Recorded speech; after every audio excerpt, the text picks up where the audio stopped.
Welcome back to Half the Battle. I'm your host, as always, Daniel Levy, your guest co-host, Hayjive Picks, and Big Marley. Today, we're going to be talking about UFC 317, Ilia Topuria versus Charles Oliveira. And my friends, it's going down this Saturday night live at the T-Mobile Arena in Las Vegas, Nevada.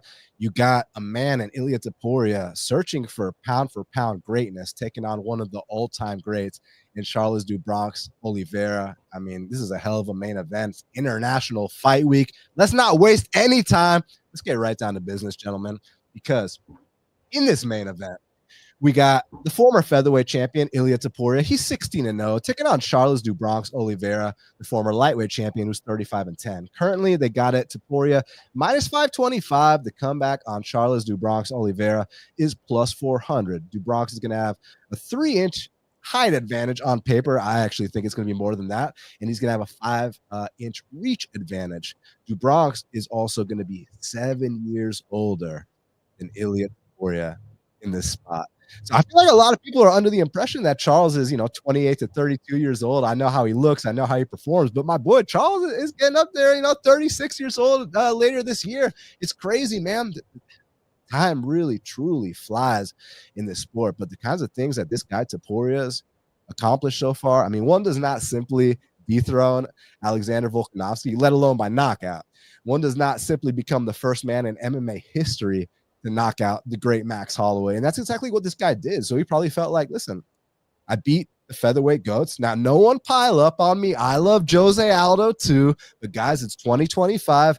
And I think it's understood that Volk and Max are the featherweight goats at this time. So Ilia did what he had to do. And he said the weight cuts were brutal. I heard him say that he comes in on fight night like 175. Like damn, yeah. So I understand why you don't want to fight at featherweight anymore. Now he's moving up, and a big question of, will his power translate? I mean, did you see how he killed Jai Herbert at 55s? I think his power is going to translate perfectly fine. Now, a big talking point: Jai Herbert dropped him with a head kick.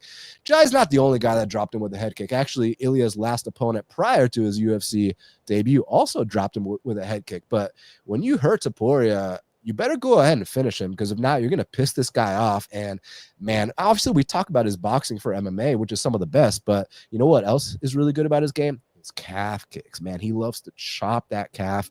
And once he starts to get his opponents not moving as well, then he starts to really set up his combos once he finds the range on that jab. And I think one big difference here, gentlemen, between the Volk and the Max fights compared to the Charles Oliveira fights is that Volk is an elusive fighter, lots of feints, lots of movement. And although Max, maybe the striking defense isn't as good as Volk, there's still a ton of movement. He's a rangy fighter. He's hard to find. So Ilia kind of had to look for them, had to find them. And I think the difference here is that Charles Oliveira is going to walk forward without a care in the world. He's been dropped in multiple fights, but lots of guys, whether it's Justin Gaethje kind of being hesitant to follow Charles to the mat when he rocks him. But then on the polar opposite, you got a guy like, Islam Makhachev. When he dropped Charles Oliveira, he had zero hesitation to jump right in his guard, pass it, arm triangle him. So I think Ilia falls under that same category. People don't know this guy's got a Greco-Roman background. People don't know this guy's a high-level black belt. And I think people are going to be very surprised when he drops Oliveira and he has zero hesitation following up with shots. In fact, grappling with him straight up. So here's the thing, guys. We're looking at a minus 525. And I saw someone post a picture today of Ilia and Kai Kara France, who's fighting for the flyweight title, 125 pounds. And, they didn't look too far off in size. And I'm hoping, hey, Charles is going to tower over Ilia. Can we get the odds down a little bit? Because, I know at these odds how people would be tempted to bet Charles, because it's Charles, one of the most dangerous, most submissions in UFC history, most post-fight bonuses, all that stuff, and a couple cool ones, most guillotines, most anacondas as well. You love to see it. But, yeah, man, I think Ilia's got a little something for him, but I want this picture circulating of the face-off when Charles is towering over Ilia, and I'm hoping that'll get me a better price on Ilia, because obviously I can't do no minus 500, but yeah, if people think this guy's a midget and, the champion has a name, it's Charles Oliveira, maybe we can get a better price down the line. But right now, I got to go Ilia Topuria as a pure pick. Hayjive Picks. This is your first ever time on Half the Battle, so welcome to Half the Battle. And what do you think about this main event?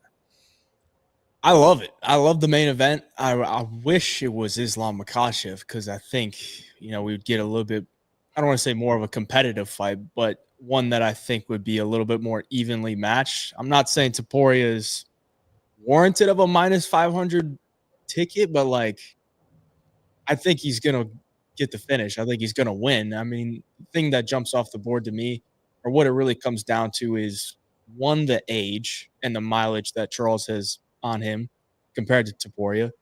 The overall skill set, I think Topuria has the overall skill set to beat anybody, and I think he would give Islam a real good run for his money at 155. And Charles coming in here, I think his normal game plan of walking forward and trying to just create chaos could come back to bite him. But also, I just don't even know if that's how he's going to approach it, because when guys get in the cage with Ilia Topuria, they start to get a little timid, like a little gun shy, because he's ready to explode with big combinations. And when you touched on it, when you forget about his hands, he's going to chop you over with that leg kick. If he wants to take you down, he can take you down. And it comes down to Charles Oliveira versus Makhachev. What happened in that one? He got taken down in the first round, kind of beaten up. Not terribly, but, kind of got ragdolled a little bit. And then in rounds two, he just started to fade a little bit, started to get, the confidence lacking. And then Islam hit him with I think it was a left hook, and dropped him, and then got on the ground with him, which many people don't want to do, and just submitted him. So I think that's kind of what happens here, where Topuria is getting his reads early. Maybe he goes for a takedown early. Charles might even just pull guard on him, even though he's the bigger fighter, which is crazy. He's going to be so much bigger. If he goes in there and pulls guard on him, it's like, dude, what are you doing? You can't just be pulling guard on a guy that's 5 inches shorter than you. I think Charles is going to get finished in rounds 2 or 3. That's been my take here. I was very confident that Topuria was going to be able to finish Max, but that was during the whole glove gate, the new gloves, the old gloves thing, and I was falling into it, man. I was really out there preaching about the new gloves and the old gloves, and now with the last 2 cards, a bunch of decisions. That's coming back to bite me a little bit. Some people are giving me some heat. Me too.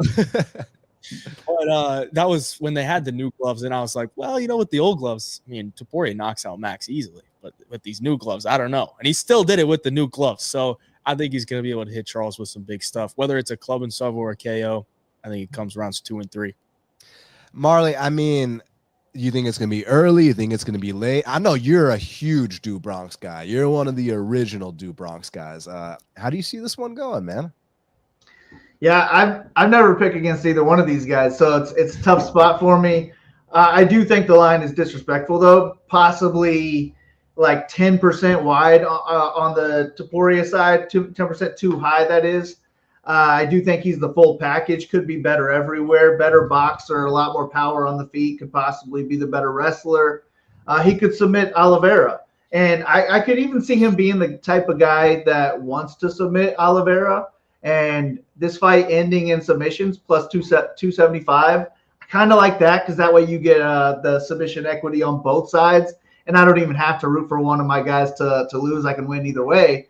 But money line for me, it's got to be the Oliveira side. I think Oliveira could win this fight by any method. If he takes down Topuria in the first round, every Topuria bettor is going to be puckered up really hard with their 500 tickets, And at the same time, I think Oliveira could get him in the clinch and just start kneeing away at the gut and throw out some teep kicks along the way and start to slow Topuria down as the fight moves along. And Oliveira's not the guy you want to slow down against. So my preferred play in this one's going to be Oliveira. I think money line is off. I think there is value on him there. I think that fight ending by submission either way is a decent way to look at it. I just think that the chalk way to look at this is that Topuria's going to knock him out, and you got to pay juice on that. So I don't think that there's any value in that happening. Let me get a little different on this fight, and I'll pick Oliveira by submission. But either way, I think this fight could end by submission. The under 2.5 is currently minus 155. That's, maybe something to consider. But yeah, so I'm hoping that, I get something reasonable on Topuria. Now that's wishful thinking, most likely, but maybe when they see the size difference when they face off, you never know. So yeah. real quick, I just want to answer something in the chat. My boy said he had the same jersey. Mugen said, is that a Kaká jersey? Actually, this is a vintage Real Madrid Gonzalo Higuain jersey. Hold up. What a name. Yeah, man, that's a legendary Real Madrid player. And he's also like a Argentinian national team player from back in the day. But yeah, so with Topuria fighting, we had to rep the Real Madrid. So thanks for that question, my man. Now, co-main event of the evening in the flyweight division, we got a matchup between the champ Alexandre Pantoja. He's 29-5, taking on Kai Kara France, who's 25-11. Currently, they got it. Alexandre Pantoja minus 250. The comeback on Kai Kara France is plus 210. Pantoja 35, France 32. Pantoja 1 inch taller, but Kara France is going to have a 2-inch reach advantage in the spot. Now, gentlemen, I'm sure you all are both aware that this is a rematch from The Ultimate Fighter, that first ever season of, UFC flyweights on The Ultimate Fighter, when Demetrius Johnson was looking for a challenger, and it actually ended up being Tim Elliott of all people, meaning that Pantoja didn't make it to the finals. Kai Kara France didn't make it to the finals. In lesser examples, Matt Schnell didn't make it to the finals, but Tim Elliott did. So props to him. But yeah, that's when we were first exposed to these two guys. And it was a 2-round fight. If it's 1-1, then they'll do a sudden death round. But Pantoja won the first 2 rounds, but the first part of the first round, Kai was kind of getting off on some stuff, but towards the end of the first round, Pantoja kind of started to, slow the pace down. And then by the time the second round came through, kind of broke Kai a little bit. But I got to say, Kai's made astronomical leaps in his mental game, which is something I questioned in the past. If you watch a fight like he had against Howley and Paiva, which I thought was a bit controversial at the time, I'm not going to lie, but nowadays, everything has rounded out. If you see the takedown defense he had against Askarov, where he's bouncing on one leg all the way up in the air and still doesn't get taken down, like those are the signs of improvements that you like to see. We already know about his one-hitter quitter power. That's why they call him Don't Blink. Massive overhand right, but man, Pantoja is such a wizard. And it's not just the back takes. With a nickname like the Cannibal, you got to assume this guy likes to go to war every single fight. That's what he does. So yeah, he is going to be vulnerable at times. And another thing is he's a 35-year-old champion at 125 pounds. So at what point is he going to, get old overnight? Now, I personally haven't seen signs of a decline, but other people disagree with me. Some people think that they have seen those signs. That being said, man, France is no slouch. I think he's earned the spot. So, hey, Job, do you think this is a dogger pass situation, or do you see Pantoja continuing, probably the most dominant flyweight reign since Demetrius Johnson? Dude, I love me some Pantoja. He's like my favorite flyweight of all time for sure. But honestly, top 5 favorite fighters in the UFC right now. But I'm looking at this matchup, and it's really tough for me to not really give Kai Kara France a chance to win, because I've said it before, but when I'm trying to make a fighter to beat Pantoja, you got to have really good takedown defense. You got to have good submission defense, and you got to have at least some power to, make Pantoja respect you on the feet. And Kai Kara France is probably the hardest hitter at 125. And this is a little bit different. You touched on the age compared to the main event, where we have Charles as a big underdog. He's the older guy. We got a younger guy here with Kai Kara France. Pantoja's 35 now. He's successfully defended 3 times in a row. And honestly, I haven't really seen any signs of decline. But were there any signs of decline when Usman got knocked out by Leon Edwards? Not really. And then those signs of decline started to happen. And I look at some of his fights, that he's had in his defenses, even when he won the belt against Brandon Moreno. Very close fight, split decision.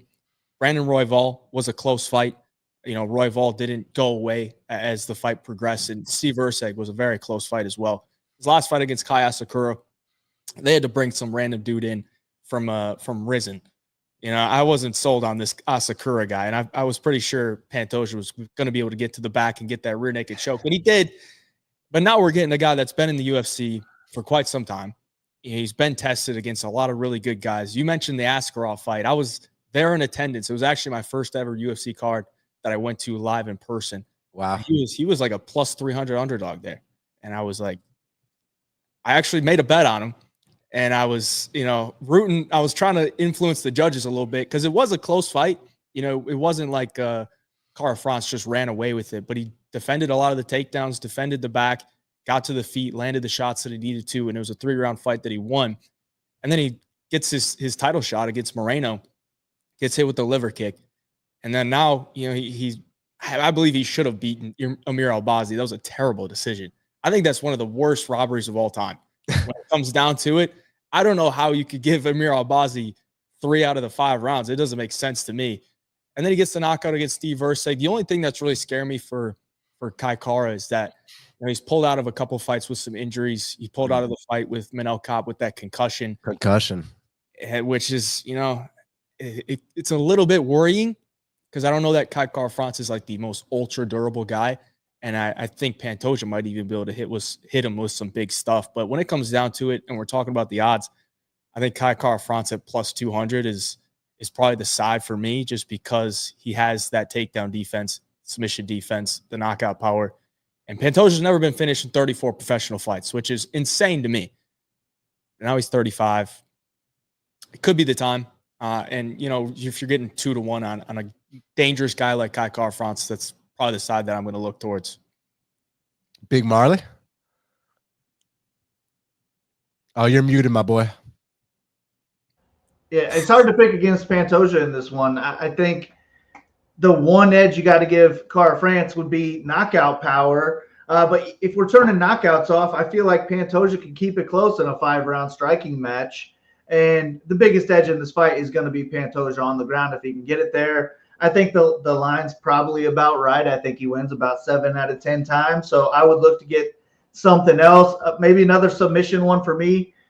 Flip the line, get like a 30% chance on the submission for Pantoja at like plus 230. I think that's doable there.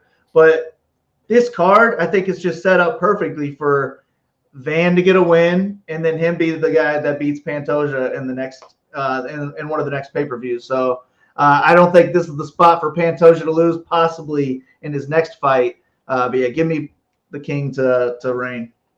Yeah, I'm picking him as well, but I'm with Hayjive in the sense that the odds are, I'm not saying they're too wide, maybe after the fact, that's not the case, but before the fact, I just don't see value on his money line here. So I'm going to pass, but as a pure pick, I'm going to take Pantoja, but let's see what happens. And just quick disclaimer, the fans, listen, I'm sick as fuck right now. So if I have to take like a little second to blow my nose, just, bear with me. But this is International Fight Week, and there's literally zero way that I was going to pull out of my own fucking show, especially with these 2 incredible guests. So just bear with me. I'm trying to act like I'm completely fine, but man, my fucking congestion and everything is killing me. So let's get down to the next fight, gentlemen, because in the featured bout, also in the flyweight division, we got Brandon Royval. He's 17-7, taking on Joshua Van, who is 14-2. Currently, they got it. Joshua Van minus 120. The comeback on Brandon Royval is plus 100. So listen to this, guys. This is what's interesting to me about the ages, right? 32 to 23. Yeah, that's a big gap. But what's the talking point for me is like I've been going on this campaign, this year talking about how like if you were born before 1990, fighting someone born after 1990, I need a damn good reason to pick you. We're going to talk about that with Viviane Araujo and Tracy Cortez coming up later. Now, here's the thing with this, guys. Both these guys were born after 1990. But to take it a step further, Josh Van was born after year 2000. This man was born in 2001. He's literally just a kid, but he's one of the most mature kids I've ever seen, maybe in all my years watching the sport, because normally when guys are that age, they do not have their shit together like he does. And like, I like the fact that he's not just some 2-0 guy coming off Contender Series. I mean, people downplay Contender Series. Look at the fucking talent Contender Series has been producing, not just the last season, which Malcolm Wellmaker, Jacoby Smith, Mansour. I know Mansour had a stinker, but don't sleep on Mansour. I think he's going to win a lot of fights. And some other guys, Lone Kavanaugh, like, so I like, the talent that they've been producing there. But man, my thing with Josh Van is just the maturity level, right? That the fact that he's paid dues, the fact that, again, this is his 9th UFC fight. He's had his ups, he's had his downs. No one's exempt from that first L. And he realized, in the Charles Johnson fight, which, by the way, what was he, like 22 at the time? That, okay, I'm not God's gift to fighting. I got to be humble. I got to level up. And boy, has he leveled up. I mean, we know the guy can overcome adversity, as you saw in the Borshchev fight, as you saw in the Edgar Chairez fight, amongst others, right? But ever since the Chairez fight, and by the way, Chairez, look, he might not ever make a title run. Like, here's my thing with Chairez. Chairez might not win every fight, but Chairez is going to fight every fight, right? So Chairez is just a tough out, win or lose. But after that Chairez fight, I've seen a different level of maturity in Joshua Van. I mean, I'm going to go ahead and say that he's got the best boxing for MMA in the flyweight division, hands down. And we're talking about a division that has Manel Cap, who I think is a future champion, right? But yeah, Josh Van, man, he fights behind his jab. His takedown defense is ridiculous. He's got such a strong lower body. He rips to the body. He cooks guys. He's got 5-round cardio. I don't give a fuck if he's never been 5 rounds. I mean, if you can't tell that he can go, to the end of time, then you simply don't know what you're watching. Because people would be like, he's never been 5 rounds before. How do you know? It's like, well, does he look like he's slowing down in the 3rd rounds? No, he doesn't. This guy could go 10 rounds. Now with Royval, I got a ton of respect for him. I mean, I cashed a plus 270 against Tyra because I simply didn't think Tyra was ready at the time. And my thing with Royval is, for a guy who's so unorthodox and such a risk taker, like for a guy like that to make it to the #1 spot in the world in the most technical division in the sport, like, hey man, big props to you for that. It's unbelievable. It's unbelievable. But the thing is, like, I think that Josh Van is ready for the Royval test. And the reason why is because Royval's striking defense leaves a lot to be desired, whether it's getting dropped by Matt Schnell. I understand that Kai Kara France hits hard. Guess what? Josh Van hits hard too. I think that there's going to be a lot of openings here for Van to get off on combinations.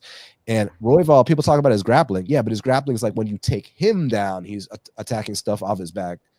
Royval rarely offensively shoots. I mean, don't get me wrong, from time to time, he's still the #1 guy in the world. He's still a well-rounded guy, but I'm saying that's not what his game is. Have y'all ever seen his game his fight with Nate Williams? Not my boy Nate Williams, but Nate Teddy Bear Williams on, like, I think it was LFA. It was like a 20-second fight. He just runs across the cage and just destroys the guy. Like, that's the kind of guy we're dealing with here.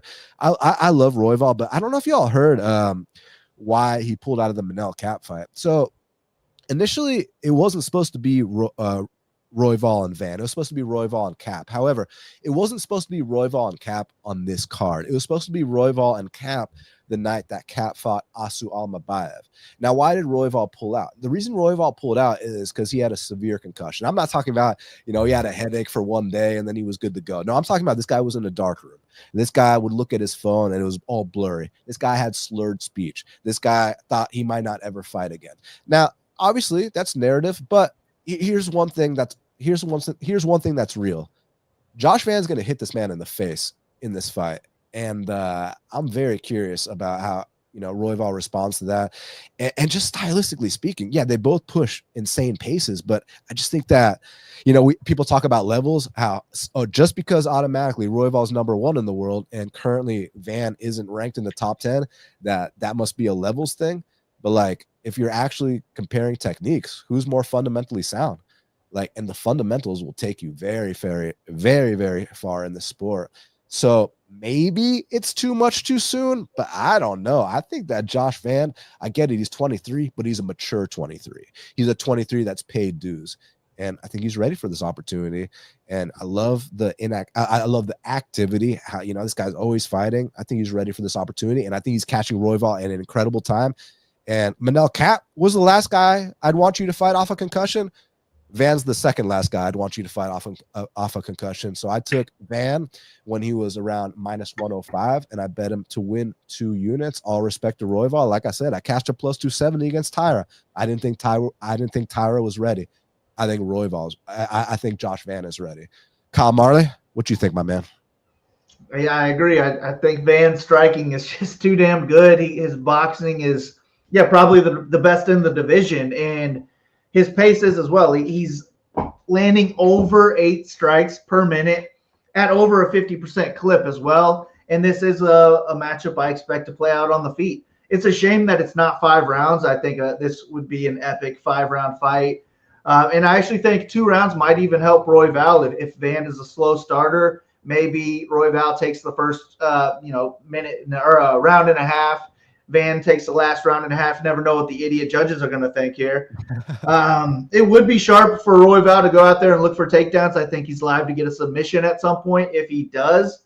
But I just don't think this is going to play out on the mat. I think it's a striking match, and Van's striking is just so good. I think he's the best striker in the division. I think he could beat Pantoja in a 5-round striking match. So I'm taking Van to get the win on the same card and possibly another win in his next fight. Hey, Jive, you know what's interesting is a lot of people are saying this is short notice for Josh Van and that you didn't have a training camp. You know, he just fought 3 weeks ago, all these things.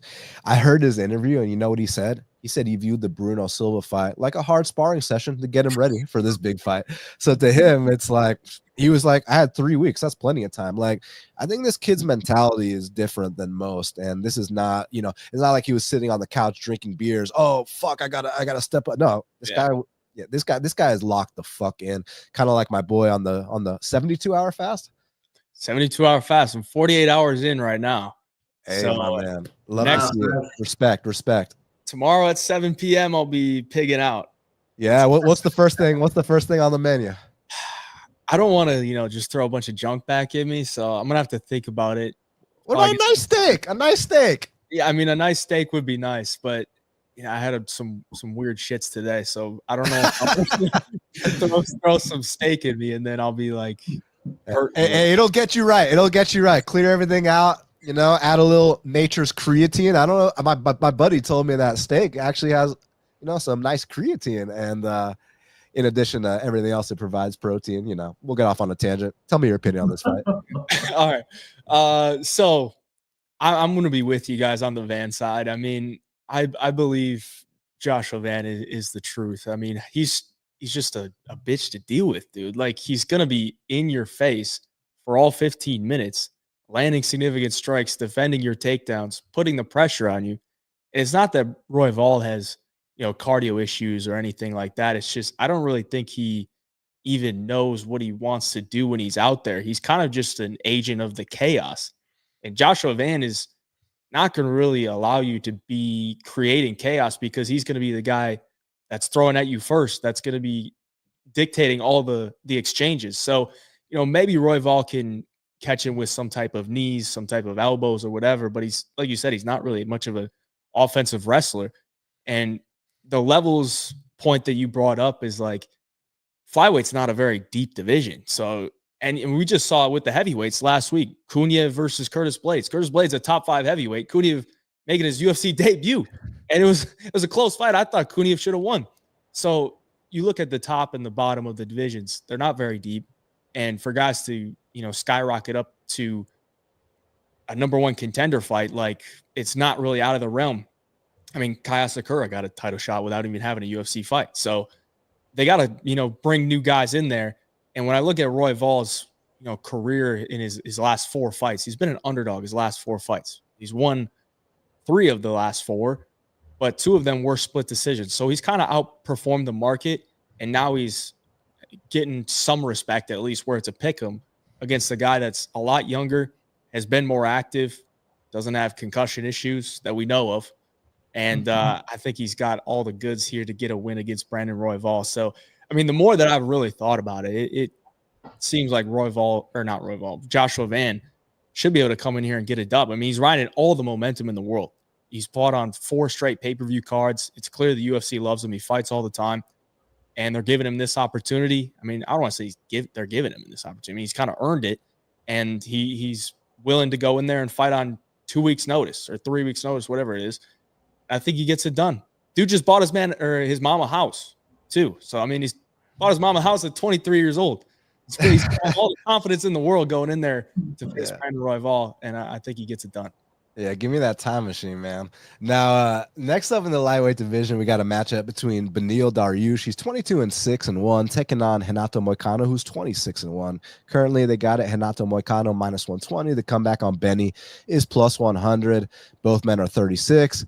Both men have 72-inch reaches, and Renato Moicano is 1 inch taller at 5'11". Everyone knows that this is a rebooking. Obviously Renato, this guy's got brass balls, stepped up to fight, Islam Makhachev on 24-hour notice. So you got to love, the cojones on a guy like Moicano. And Beneil, man, he's been a staple of the lightweight division since his UFC career began. And this is a guy who, he had that 5 or 6 fight win streak, had some setbacks, then put together an 8 fight win streak. Now he's had some other setbacks. So he's a really resilient dude. I think you are you boys with Moicano? Are you boys with boys that boys of Moicano's friends? So he's on the Show Me the Money podcast, which is under the Homo Fight umbrella. I'm part owner of Homo Fight. So I've met Moicano a couple times. I'm not like, I have his number and stuff. I'll text him after fights and stuff like that. But I don't really talk to him on a day-to-day basis. But he's our boy, and we always want to see him do well. But I always like to break down fights as unbiased as I can. So I'll try to do that as well as I can with this one. But yeah, go ahead. All right. Well, I mean, I think where the odds are right now is kind of accurate to me, just based on where these guys are at in their career. I mean, when this fight was initially booked, I thought Moicano could go in there and get a win. He was on a lot of momentum, but then he takes the loss to Islam. He gets a lot of money, and when you get that kind of paycheck and you fought for the title, even though it was on 24 hours, you fought for the title, you take your loss. I mean, it's going to take a bit to, get back to that shot. So that's always kind of a mental thing that you look for in fighters. Like, they have a whole nother mountain to climb because their momentum is all gone. The Dariush side, there's not a ton to love, honestly, in my opinion. But the thing you can love is that he's an overall skilled fighter. He's the same age as Moicano, even though he looks 20 years older. And I don't really think, his skills are gone. It's just the chin and the durability is in question. But is Moicano going to be the guy to exploit that? Not really. He's only had 2 knockouts in his career, and they both come in his last before the Islam fight. They're both TKO ground and pounds. So Moicano's probably not going to go out there and just chin him on the feet like Sarukian did. And in the grappling department, I don't think either guy is going to be super dominant unless one of them hurts them. So I think it's a really close fight. I'm going to side with Moicano here for the pick. I don't know if I'm going to bet it, just because it's sometimes betting on these guys that I know, it just hurts me even more if they win, or if they lose. Not if they win. It feels great if they win. But if they lose, it just hurts even more. So it's probably just one I'll watch a little bit and just have fun with it. Yeah, man. I feel like, a lot of people think this is like a prospect versus a contender versus like an aging vet or something. Bro, these guys are the exact same age. They were literally born the same month, a couple days apart. So like, this is a really well-matched fight. So you made such a good point about the confidence the first time they were matched, right? Renato's on the big win streak. He's got the delusions of grandeur. He thinks he can make a run to the title, right?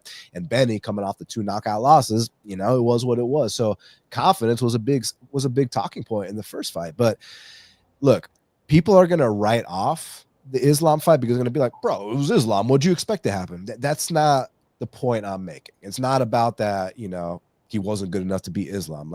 That's understood. He was like a plus 1,000 dog or whatever the case was. It's more so that now Renato knows he'll never be champion. Now Renato knows, unfortunately, he's just not good enough for the highest level. So now he got that fat bag. Where's your motivation at? Because again, before he was pushing to get that title shot. He thought he could be a champion. Now he's got to know, hey, let's collect a couple last paychecks and be on our way. But stylistically speaking, you talked about how he's never knocked anyone out, and that's factual. I mean, the Jalen Turner fight, that wasn't a knockout. That was what we like to call a stunt of the year candidate by Jalen Turner. The Benoit Saint-Denis fight wasn't a knockout. The doctor stopped the fight between rounds. So actually, the only example I can really give you is when he fought Cub Swanson at featherweight and dropped him with a jab and then choked him out after. But if he followed up, he could have got his actual first knockout there. Now, all that being said, Beneil does have a suspect chin, and it's been like that for a long time. I mean, I remember when Ramsey Nijam knocked him out back in the day, the Alex Hernandez fight, the Edson Barboza fight, the last 2 fights against Sarukian and Dubronx. But it's like, Beneil's resilient, man. Like I said, he had that big win streak, then took those knockout losses. Then he had an even bigger win streak and took those knockout losses. Like, he's proven that he can come back from these spots. Now, he is mentioning retirement, so that is something to keep in the back of your head. But, like, man, skill for skill. Like, have you seen the scrambles that Benny had with Gamrot? Have you seen the scrambles that Benny had with Carlos Diego Ferreira? Who, Carlos Diego Ferreira, way higher level black belt than Moicano. And obviously we know that Gamrot's unorthodox low single wrestling style is something else to be reckoned with. So as far as Moicano grinding out Benny or getting multiple takedowns, I don't see that being the case. If anything, I think it's going to be Benny that gets the takedowns. Also, from the southpaw stance, Benny has this ridiculous left body kick that you hear the crack on that. You're like, holy shit. You pull out that Michael Johnson fight or that James Vick fight, listen to the sound of the crack of his liver kick. And then speaking of some of these fights, like, Benny's been the one getting one-hit knockouts, against James Vick, against Drakkar Klose, against Scott Holtzman, and then dropped Gamrot badly. Gamrot's just got insane recoverability. Anyone else gets floored with that shot, they're getting knocked out too. So I just think that they're meeting each other at the right time where, it's well matched. They're two, older veterans. But I just think historically Benny's always been better. If it's about a confidence thing, I'm just not sure that's the case anymore, being that Renato's got to know, he's always been about the money, but I think deep down he wanted to be champion. Who doesn't? That's every fighter's dream. But now I think, I'm just going to go with Benny. And I took him at dog odds, plus 120. I know it's not the plus 160, from the first time around, but I just view this as a minus 110 apiece. And I went with Beneil Dariush for that reason. So, Marley, what you think, my man? Yeah, I think the line is worrisome on the Moicano side. When I first broke this fight down, he was a minus 225 favorite. And then it started close, and he was maybe minus 150 when the fight was pulled.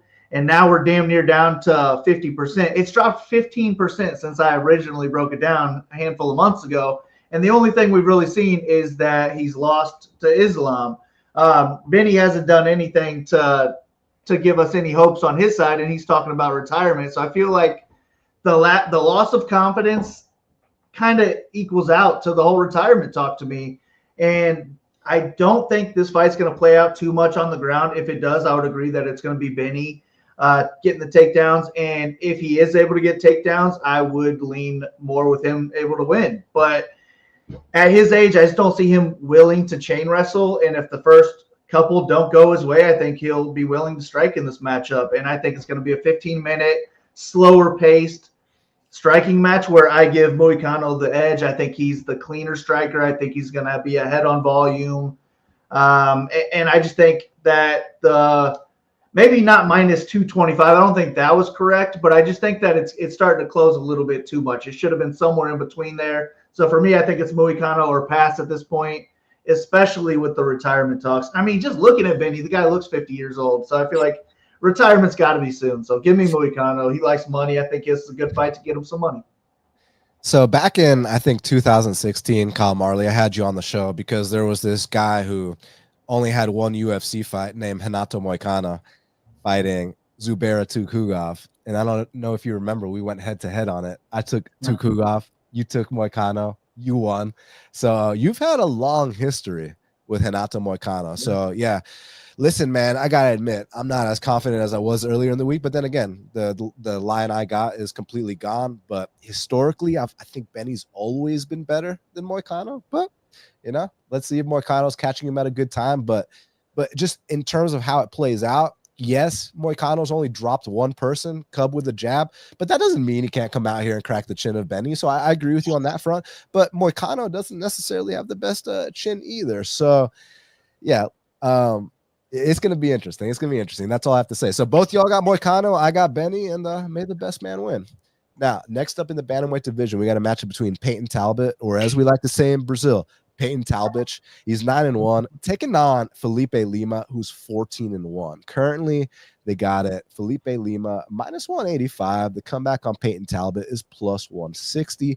Payton Talbott is 5'10" to Lima's 5'6", and Payton Talbott is going to have a 2.5-inch reach advantage, and he's 1 year younger than Felipe Lima. Also, one more thing I want to point out. This is Felipe Lima's bantamweight debut in the UFC. Not in general, but in the UFC. You know, his last 2 fights have been at featherweight, albeit both against, you know, not the biggest featherweights. Miles John's also a bantamweight. And Naimov, correct me if I'm wrong, has he fought at 35s back in the day? I don't know. But bottom line, you know, I don't think that Felipe Lima was so badly outsized in either of those fights. I gotta admit, this kid Lima's no slouch, man. He's got some special qualities to him. He fights with a lot of bursts. He comes out with flying knees, with these ridiculous standing elbows, with those side kicks to the knees. And man, his back taking ability is super elite. The thing I'm kind of worried about with Lima is that after his initial burst, he kind of eases into the fights, and that's where his volume kind of wanes. And that's where I think someone like Payton can potentially fill the space with jabs, with calf kicks, and more volume. But, you know, there's obviously things to be worried about with what happened in Payton's last fight. But that being said, you know that Raoni Barcelo's grappling credentials are on a completely different level than Felipe Lima. That's not to downplay Lima one bit, but I'm talking about, you know, Raoni Barcelos is a black belt under his dad, who's a Corral belt, which means that to be a Corral belt, you have to be a black belt. You have to be a black belt for 40 years to get your Corral belt, aka I'm never getting my Corral belt, right? So, you know, to be a black belt under that guy, and then you factor in that he's also a national Brazilian wrestling champ. Those are some serious grappling credentials, man.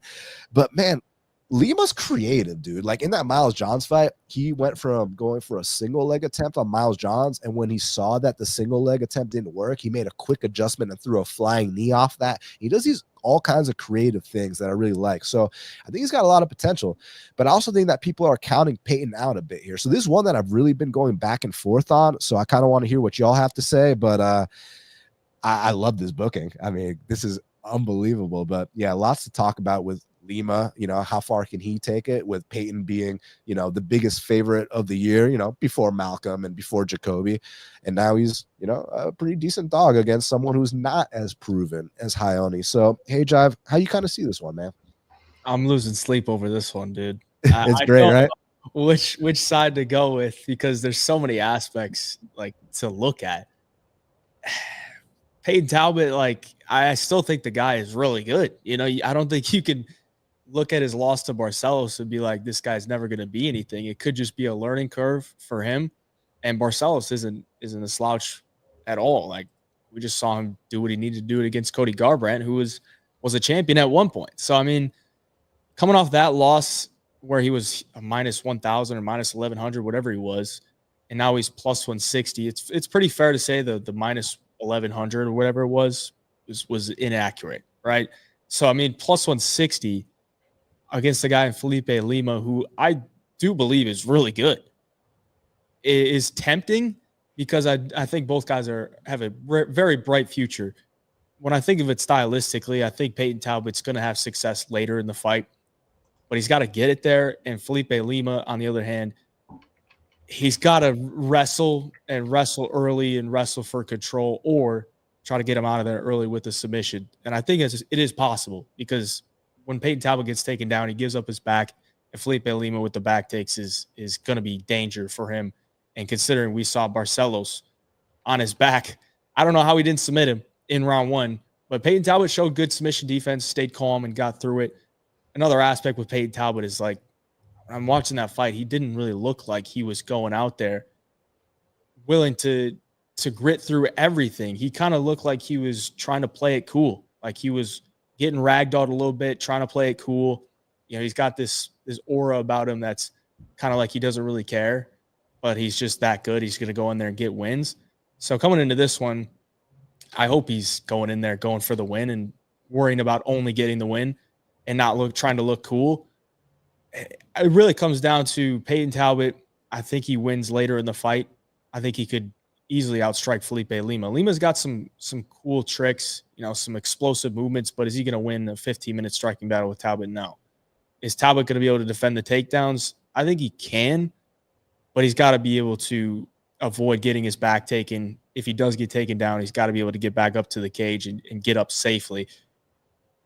So it's a very tough one for me to call. I mean, I think Payton Talbott could win a decision here. I think Lima could get an early sub.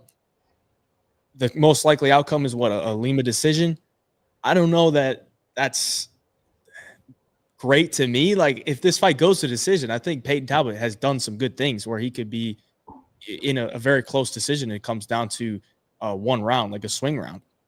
So money line perspective, I would lean towards Payton Talbott, but from a pick perspective, I'm going to take Lima here just because I think the wrestling and his overall striking and his cardio is going to be good enough to deal with Payton Talbott on the feet. So pick is Lima, but I'm not going to bet on his money line by any means. I think it's easy to be harsh on Payton for that last fight, just based on the sole fact that he was a minus 1,200 favorite. I think if he was minus 155, we wouldn't be as harsh because he still did some good things in that fight. Number one, he survived against someone with the grappling credentials of Barcelos. Number two, you see that lat drop he hit on Barcelos, man? That shit was slick, man. Like, he also rocked Barcelos in that fight. Like, he still did some good stuff, but you're right. There's certain spots where if Lima gets in those spots, I'm worried about what could potentially happen. Like, that rear naked choke attempt early. Like, I don't know. Props to Talbot for gritting that one, but like, you never know. In a different instance, High only does choke him out in that first round. Like, you just never know. But like, yeah, I'm worried about Lima, with his elite back takes. But again, what I'm also worried about, on the other side of things is that once his initial burst, once he needs to take a little break from his initial burst, there's gonna be a lot of time in between, him throwing strikes. And I really think that's where Payton Talbot is gonna be doing some stuff. And like, man, the way Payton handled Cameron Simon, and I don't want people to downplay that performance. I know Cameron's fallen on some hard times, but look who Cameron fought, man. He fought the two best, not the two best, the best prospect in the bantamweight division, Malcolm Wellmaker, and one of the best prospects in the bantamweight division, Payton Talbot, and then C-Rod, who, C-Rod, let's not talk about the weight stuff with C-Rod, man. But but all that being said, Marley, any closing words on this? Because this fight is just unbelievable. These are the kind of fights we want to see where I have no idea what's going to happen. I feel like you run this 10 times, you get a different outcome. But what I do think is the winner is going to look possibly dominant here, possibly. Or do you see it being a back and forth fight? Yeah, I kind of see it being a pretty close fight in this one. I'm on your guys' side though, where I'm picking Lima to win. I think that the lack of the ground game on the Talbot side, he was just exposed too much to where I think the biggest edge of this fight is going to be Lima on the ground. If he could take us back, he could probably grind out as many minutes as the ref is going to give him.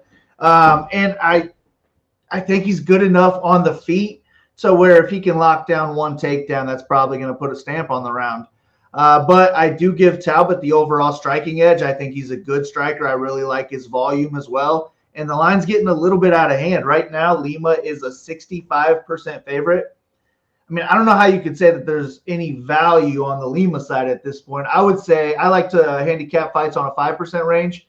And my range on this would be like 55 to 60. So we're 5% over my entire range on this one. So for me, on the money line, it's got to be Talbot at plus 163. And everyone's so down on Talbot that people might think there is still value on the Lima side, and we could maybe get a better line than there is right now. So I'll probably wait it out. But right now, Talbot's a possible bet for me. I picked Lima to win, but I wasn't confident enough that the line would keep going in his favor. So might be switching my pick on this one to Talbot, but I expect a fun fight, just a well-rounded MMA fight. Yeah, I've been bipolar on this one. Like in my early picks video, I was like, why isn't it minus 110 a piece? Then I watched a little more film. I think that, Lima's more well-rounded. I think, but again, man, I'm just curious because also with the height difference, Lima's going to have to close some distance here. And I'm curious how he approaches closing the distance on a guy like Talbot, who's going to be moving, who's going to be sticking, who's going to be throwing nonstop volume. So there's so many dynamics. So the tape kind of switched me to a pure pick on Lima, but I still kind of think it's a dogger pass. But like I said, I'm bipolar on this one. So maybe Friday I'm going to have a completely different take. You know what I'm saying? It tells you exactly what you need to know about this fight, where we're like picking Lima, but I don't know. Like, it's going to be. Usually the underdog is a good choice to have. If it comes down to it, if the fight plays out that way, you just always want to be holding that underdog ticket. Even if the judges give it to the other guy, you're on the right side on a close fight, having the 38% chance guy instead. And one more thing. Didn't Payton Talbott wrestle in high school? Like, I don't think he's like a 0 on the ground. If he was, Hyone would have definitely like tapped him out, I heard, I don't know if this is true, I heard his body wasn't responding, quote unquote, whatever. That could be total bullshit, but that's apparently what he said, why he had such less success, grappling in that fight. Because like you watch that Reyes Cortez fight, obviously not Hyone's grappling credentials, but like when Payton, was defending a single leg attempt there, he does a fucking backflip. Like, this guy can be creative with his grappling at times too, man. So I'm so pumped for this fight. I cannot wait, gentlemen. So before we talk about the next fight, I got to give a quick shout out to today's sponsor, Bet105. If you're looking to get some action down at UFC 317 this weekend, then listen up. Lots of sportsbooks have been playing some insane games lately. Have you guys been seeing all these kids getting banned because they hit major parlays? Well, guess what? My friends at Bet105 don't play those games, and they're not going to ask you stupid questions when it's time to get paid out. This weekend, Bet105 got a special offer for you. If you're looking to parlay Ilia Topuria, Tracy Cortez, and Jacoby Smith, currently it's slightly under minus 125 odds. However, Bet105 are going to knock 20% off of that and get you right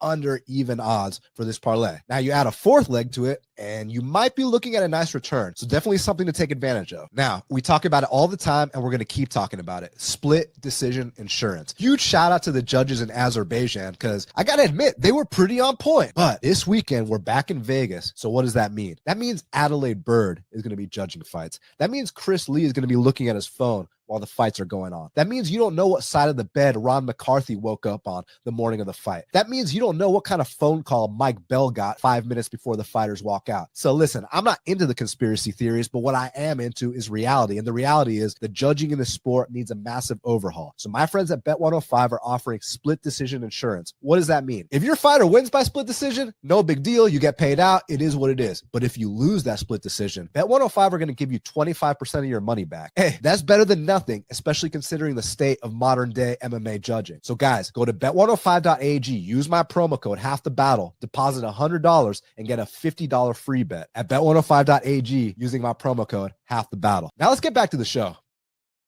Now, next up in the middleweight division, we got a matchup between Jack the Joker Hermansson. He's 24-8, taking on Gregory Hobocop Rodrigues, who's 16-6. Currently, they got it. Hobocop minus 220. The comeback on the Joker is plus 185.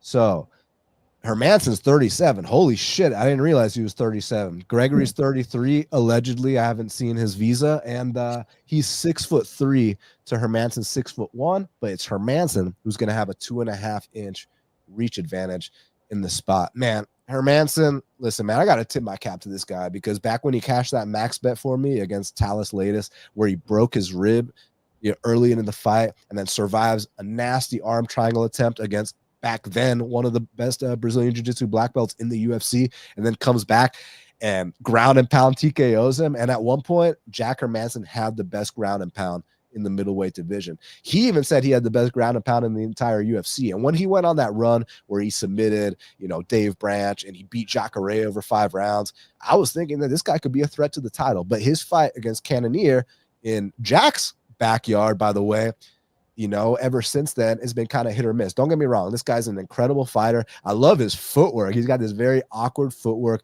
big kicks, but where it's really at is when he gets you down, that ground and pound is devastating. But let me say something about Hobocop. So that last fight was a little bit concerning. Now, I heard from him, well, let me say what was concerning. He comes out hard in the first round. He's dropping Cannonier. It's looking like, yeah, we're about to get a knockout here. But he slowed down drastically. And I know that maybe he's had cardio issues in the past, but not to this extent. And I heard that his weight cut was so brutal that this guy's talking about, you know what, maybe it's time to move up to 205. So that's what's kind of interesting here, that I don't know, I guess the people around him were like, hey, man, just let's relax. It was just one loss. Let's, take our diet a little bit more seriously. I mean, I'm saying that. You see how fucking ripped the guy is? I don't. So I was surprised he didn't move up to 205. But all that being said, if he can come in here with the right, cut the weight the right way, recover properly, rehydrate, do his thing, I think it's a really interesting fight, because Jack historically does not like it when guys pressure him and when they come at him with big power punches, whether we're talking about the Jared Cannonier fight, whether we're talking about the Thiago Marreta Santos fight. There is another one from early in his UFC career. Was it Cesar Mutanchi that beat him up in Brazil back in the day? Let me double check that I'm not making some bullshit up. Yeah, Cesar Mutanchi back in Sao Paulo, Brazil in 2016. Like, bro, when you put that pressure on Jack Hermansson, historically speaking, that's not what he likes. Yes, I know Hobocop is chinny, and is he chinny, or is he so fucking big for the weight class that like there's a lack of water in his body and brain? Because from time to time, like the guy goes to insane wars, but then he'll just get booped by Bruno Ferreira, like on something that didn't even seem like the hardest punch. But I say that Bruno Ferreira hits fucking hard, so I'm not going to downplay that one bit. But to me, it comes down to, can this guy rehydrate and show up in form on Saturday? If he does, I think he wins based off the bullying pressure style. And I don't think that Jack Hermansson is going to have success taking down Hobocop. What I think Jack Hermansson is going to have success with is his funky movement. He's going to have to get off on a lot of inside leg kicks and try to get this past the first round and try to somehow slow down Hobocop. I don't know. Unless Hobocop is just so diminished that he's done with 85s, I think he's too physical for Jack at this time. I really do, man. And that's coming from me, who's got a very soft spot for Jack. But you guys got to remember, like, when was Jack's big run? Let me pull that up. I was saying 2016, 2017, 2018. Yeah, like, I love Jack, but I simply think that right now is Hobocop's time. So for that reason, I'm gonna pick him for the win, but minus 220, I can't say I'm interested, especially when there's concerns about this him still fighting at this weight class. What do you think, Hayjive? Yeah, Robocop's not really like a guy that I look to back at chalk, just because he's a guy that comes forward, swings hard, and he's open to getting hit. And sometimes it works out, sometimes it doesn't. So him at minus 220 is not really something I'm ever really going to look up, and unless it's like a Dennis Tululin, and then you can be okay with it. But considering Hermansson he's been top 15 for a while, and I think Hermansson still has a lot of skills that he can win a lot of fights. And you look at his last fight against Pyfer, I mean, it's kind of a similar fighter to Robocop, where the guy wants to walk you down and land big punches. I think Rodrigues probably has more output, that could drown Hermansson if he does land some big shots, because you watch that fight back with Hermansson early on against Pyfer, and he was getting hit with some big shots. Pyfer just wasn't following up. It was like he just wanted it to be too clean. I don't think Robocop's going to do that. If he has you hurt, he's going to go for the kill. But this is a bigger cage, compared to the Apex, and Hermansson loves to use that footwork from the outside and kind of make guys come and fight him. And Robocop's going to come and fight you, but he's also going to get hit with a lot of stuff. I mean, Hermansson's got a solid jab. He's got a lot of solid kicks. Well, I think Hermansson is probably going to be winning this fight until he doesn't. And if he doesn't get hit with those big shots, he's going to win. So, I mean, Hermansson as a, plus 175, plus 180 underdog, I don't think it's terrible. And I don't really, trust Robocop's durability at all times. I mean, he gets hit. He get hit that many times, and you're that head on the center line at all times. Like, it doesn't take much at 185 pounds to put you out. So from a money line perspective, I'm on the Hermansson side. I'm going to take him for the pick as well. I don't love the layoff. I don't love his age, but considering, Robocop's probably more like 50 years old, I'm okay with it. I've actually met Robocop in person. He is a big dude, a very nice dude as well, but I'm just going to take Jack for this one. Yeah, I wish he'd move up to 205. But, man, my thing with Jack, and this is coming from a guy that loves Jack, like I said, it's just the optics sometimes when he gets pressured by these power punchers. Even the first two rounds against Joe Pyfer, there's just certain things that I don't think the judges are going to like too much. But, yeah, obviously you bring up valid points, and the number is the most important thing. Kyle Marley, what do you think? Yeah, the line's a little bit wide, but I am on the Rodrigues side in this one. I just think he's the better fighter. I like him to be the better boxer in this one. I like him to have a lot more power on the feet. I like him to be the better wrestler as well. I don't know who the better BJJ guy is, but I would lean Rodrigues. My issue with him is always his chin. and sometimes his pace and then his cardio. I think the longer this goes, the more it could play into Hermansson's favor. He could even slow down Rodrigues and then really put it on him in the third, get a takedown, get a stoppage in the third round. But I think early in this fight, Rodrigues is going to be the danger. I think he ends up getting a knockout. That's my pick. But I also think he could do enough with his boxing and wrestling to win the first and second round and possibly drop the third, take it on the scorecards. But if I'm looking to bet it, I would rather take my chances on the TKO. I'm not laying 70% on Rodrigues because even if we think he's winning 2 rounds, we don't know what these judges are going to think. So no way am I laying the money line on this one, but I think it's a good DFS fight to target because both guys do have big ceilings. We could see either one of them get a finish. So I will have some Hermansson investment on the DFS side. Now, next up in the featherweight division, we got a matchup between Hyder Amil. He's 11-0, taking on Jose Delgado, who's 9-1. Currently, they got it Jose Delgado -160. The comeback on Hyder Amil is +140.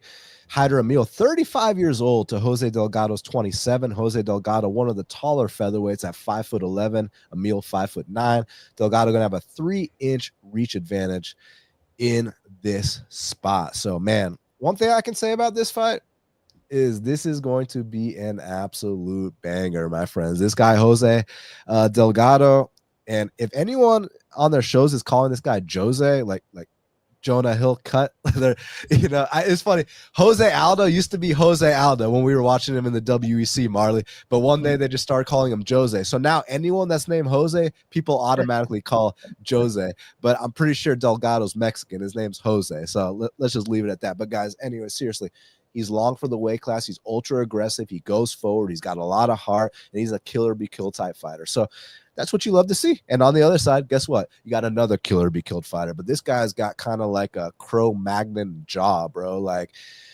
once his chin finally goes, it's gonna be a really sad day. But like, often I'm worried about seeing guys with 2 knee braces, but like, the way he broke Gomi, the way he had nonstop pressure on it, like when he was walking out, I saw the 2 knee braces. And I was like, oh shit. I even tweeted, Hyder Amil has got 2 knee braces, act accordingly. And then he fucking put it on his toughest opponent, not just in the UFC, but his entire career.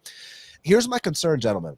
Now, granted, he is the dog, so maybe this isn't that big of a concern that he can fight close with guys. But like, he had like a split decision with NFC bantamweight champion Devontae Sewell. Shout out my boy Devontae, but like, Devontae's a bantamweight. So he was moving up to featherweight for that one. That was a tit for tat war, and every Hyder Amil fight, unless he gets you out of there, is a tit for tat war.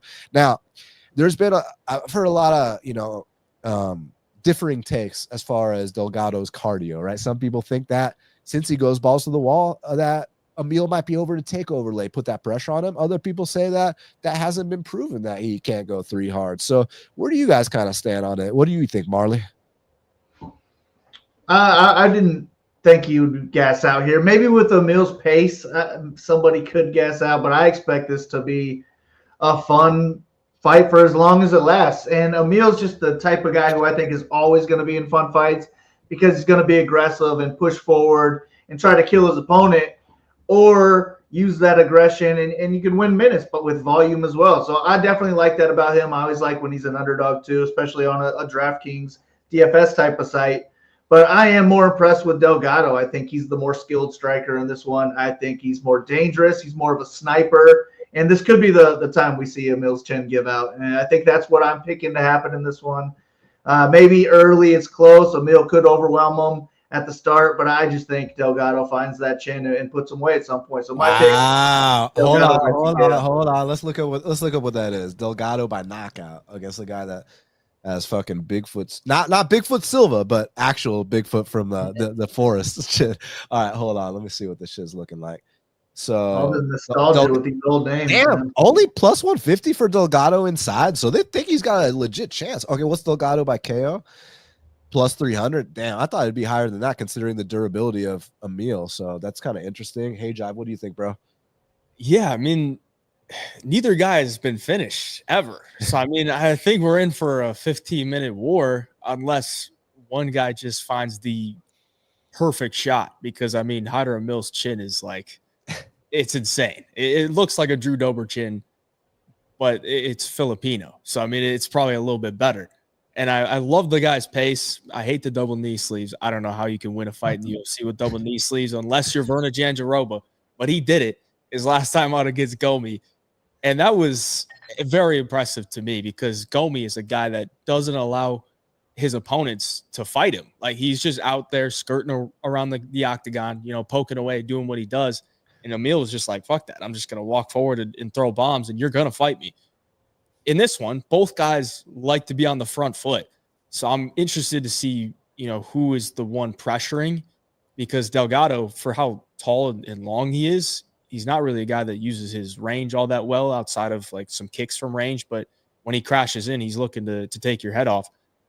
So I think Delgado's live for a knockout early, but considering Amil's chin and just his overall the dog in this guy is insane. It's absolutely nuts. I think Amil is probably going to be able to take over as the fight goes on, not to the point where Delgado is going to gas out. Like, I don't think Delgado has terrible cardio. He was training at the MMA lab. Those dudes eat EPO for lunch, So I think Hyder is going to make this guy uncomfortable in those later rounds to where he's the one pressuring, and it might be looking better optically. Grappling wise, I don't think there's going to be a ton of grappling in this one unless, Hyder Amil's the one looking for those takedowns, because I don't think Delgado's some amazing wrestler. Got some decent jiu-jitsu, but I think Amil is going to be able to fight that off. So I think it's a really close fight. I could see it going to a decision, honestly. And considering that's at plus 160, it's kind of it's tempting to me. You're going to be puckering your cheeks, but I'm just trusting these guys' durability. If it does go to a decision, I'm just going to favor the output and overall forward pressure from Amil. So I'm going to take Amil for the pick, and I don't mind him as a dog play either. Yeah, I mean, I think it's dog or pass for sure, but the scenario that's been going through my head all week is where, Delgado wins these first 2 rounds, and then Amil just breaks him in round 3, doesn't get the finish, loses a 29-28. Everyone's pissed off, That's what I'm kind of worried about. But yeah, I honestly don't have a very strong opinion. Like, I can talk about these guys, but as far as how they match up, it's just so tough. People are saying there might be a cardio issue for Delgado, but is that really true? Like, have you seen that? Like, I haven't quite seen that, Hey, look, he goes balls to the wall, so by default you're going to slow down. I get that. So it's a tough one for me. It really is. Should we do I have my coin here? Damn, I don't have my coin here. Normally I flip my coin in situations like this. Do one of y'all got a quarter on you? I got a Zin can. Okay. What are the 2 sides? You got the logo and just the back, the QR code. Okay, so who's had more UFC fights? Amil. Amil, yeah. All right, so Amil gets the logo, and the other dude the logo. All right, let's see what's up. Let's see. I'm not gonna be able to get it on camera, but you're just gonna have to trust me. I'm gonna trust you. It's Amil. All right, Amil it is. I'm taking Amil for the upset. Let's see what happens, my friends. Now, next up in the flyweight division, we got a matchup between Viviane Araujo. She's 13-6, taking on Tracy Cortez, who's 11-2. Currently, they got it. Tracy Cortez minus 260. The comeback on Viviane Araujo is plus 220. So here's the one that stands out. My girl Vivi's 38 years old, man. I remember when she first came into the UFC. Tracy's 31. Tracy's only 1 inch taller, but it's Vivi who's going to have a little bit of a reach advantage. She's got a 68-inch reach compared to Tracy's 65.5-inch reach. Look, when Vivi first came into the UFC, man, I had very high expectations. You saw the footwork. You saw that fight against Talita Bernardo where she knocked her out with an overhand right. And anytime women are going out there and getting one-hitter quitter knockouts, damn right I'm going to be paying attention to that. But yeah, there's been some hit or miss performances, whether it's been her cardio letting her down at times or things amongst those lines. But man, she surprised me big time. That last fight against Carini, man. I thought that Carini was looking like a pretty promising prospect, and Vivi shut that down and then some. Carini's really gonna have to go back to the drawing board. But on the other side with Tracy, I do want to cut her slack for the Rose fight. not only did she take it on a week notice, but her coaches like advised her against it. So she basically went in there for the bag. But at the end of the day, I think she's a lot better than what she showed in that fight. I mean, let's be honest. Tracy has 2 wins over current top 5 women. She beat Erin Blanchfield. She beat Jasmine Jastovicius. And while I don't necessarily think she's going to make a title run, I still think that right now they're going to have a competitive first round. But after that, I kind of see Tracy taking over. I don't think that Vivi's going to be able to land takedowns on Tracy. If Tracy wants to land takedowns, I think she can. But I think one sneaky thing here that might be going in Tracy's favor is her hands have actually low-key gotten a little bit better. Like if you saw that Jasmine fight, she was boxing my girl up. But shout out to Jasmine. Like the way she turned things around after that fight, like not that she wasn't in that fight, like it was a good fight, but I'm saying like since then, she's just like taking it to a new level. So I love to see that.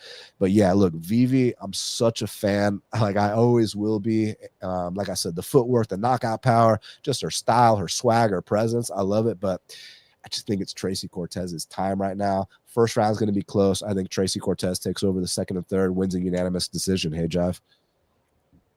I think Vivi is in like every fight, but it comes down to like if you're good enough to beat Vivi, then you could maybe do something in the division. And Tracy, at times, to me, looks like she could be really good, but then other times she just doesn't look that amazing. I look at the Jasmine fight.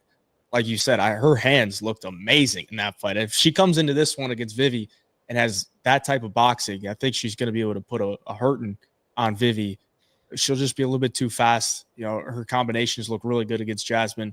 And Jasmine's a girl that, you know, eats punches for everything. I mean, she just keeps her head on the center line. So, I mean, it looks easier to do it against Jasmine. And I don't think Vivi is much more elusive than Jasmine, but Vivi seems to wear the damage pretty badly, like nowadays. I mean, she even against Karine Silva, her nose was busted open, and she fraud checked Karine Silva a little bit. I mean, I still think Silva's pretty solid, but it's women's MMA, and this fight's going to go to decision. It's minus 700 for the over 2.5. So I mean, you're going to be putting your ticket into the hands of the judges. I'm going to take Tracy Cortez for the pick. I think she has more upside here. I think her skill set is better at this point in their career.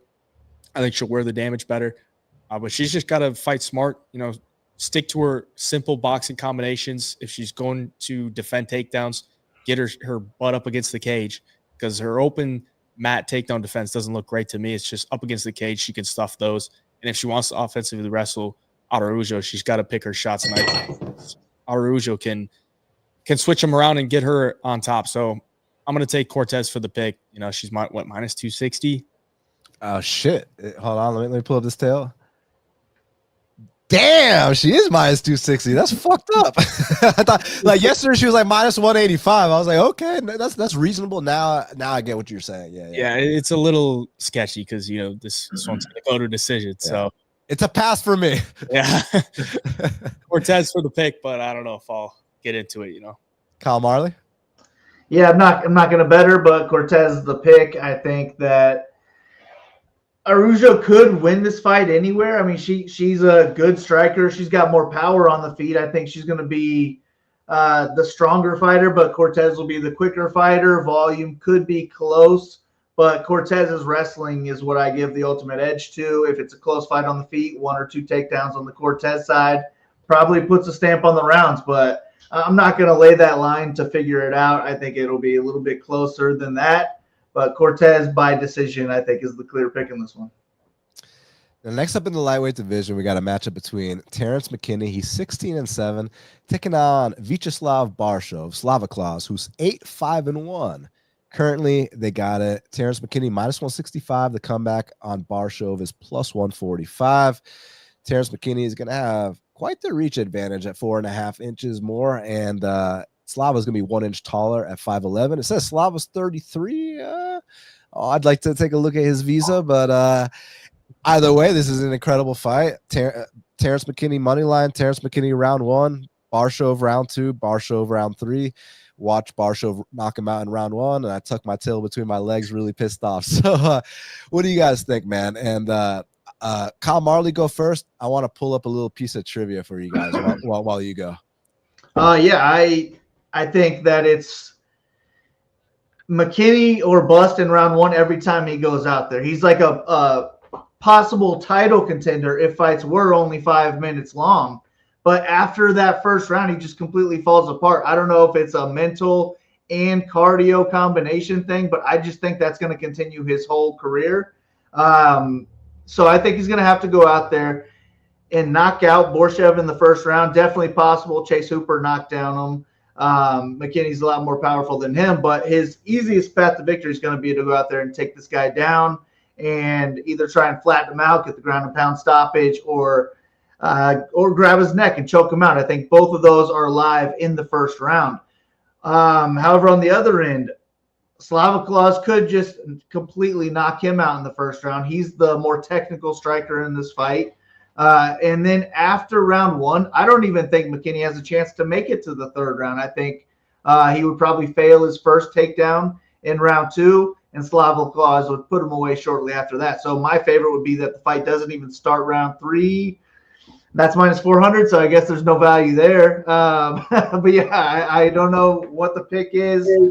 I'm going to go with McKinney first rounder, but I would rather take the plus 125 in round 1 rather than minus 192 on the money line. And before you go, Hayjive, little piece of trivia, don't look this up. Terrance McKinney has been past round 1 4 times. What is Terrance McKinney's record in the fights that have gone past round 1? So it's 4 fights. What do you guys think the record is? Hayjive first. Are we talking just UFC fights? No, whole career. He's been 4 times out of round 1. I'd say 0-4. 1-3. Okay, we got a winner. Hayjive picks 1-3. So in his one regional fight that went past round 1, he won that. And then anytime he's been past round 1 in the UFC, he's lost that. So he's 1-3 when fights go past round 1. So what do you think about this fight, Hayjive? Extremely volatile. Like, you get McKinney in there, you already know it's going to be volatile, and then you add Slaviclaus in there, and it just gets even more volatile because Slaviclaus can't stuff a takedown. He doesn't react to shots very well. He could get dropped easily. And he also has big knockout power. So, I mean, we're talking 2 of the most volatile fighters in the lightweight division, in my opinion. So, in that case, you kind of lean towards the plus money or lean towards the dog. I think Borshchev could easily knock out McKinney in round 1 if they're on the feet. I think McKinney could knock out Borshchev. I think McKinney could get a takedown and submit him. But the one thing with Borshchev is, like, he is willing to grit it out. Like, if he gets knocked down, he's not going to go away easily. Nazim Sajikov had this dude on death's door. Chase Hooper dropped him, landed a ton of ground and pound that some guys would just cover up and take their loss there. I mean, he tried everything he could to get out of that. And then essentially Chase Hooper was just like, all right, if I'm not going to be able to TKO you on the ground, I'll just sneak in a Darce choke. And he did. But it's just super volatile to me. I'm going to lean towards Slaviclaus because he's the underdog. And I don't really think, McKinney, I mean, obviously, Borshchev's going to have the cardio advantage as well later in the fight. So if he could survive 5 minutes, then I expect Borshchev to start to take over. But I also think he's live in round 1. So I'm going to side with the dog here in Borshchev for a money line perspective. But who's really playing money lines on this fight? Like, is anybody playing a money line on McKinney or Borshchev? Like, you're either playing Borshchev inside the distance or McKinney inside the distance, McKinney round 1, something like that. So that's my take on it. Just super volatile, like unbelievable the amount of outcomes that could happen in this one, in my opinion. So it's weird. So in other words, this is the first time that McKinney is going to grind someone out for 3 rounds. It could. I mean, realistically, he could just take down Borshchev every single round. It's just like get his back or something, and Borshchev fights off the submissions. So the over 1.5 rounds is plus 190.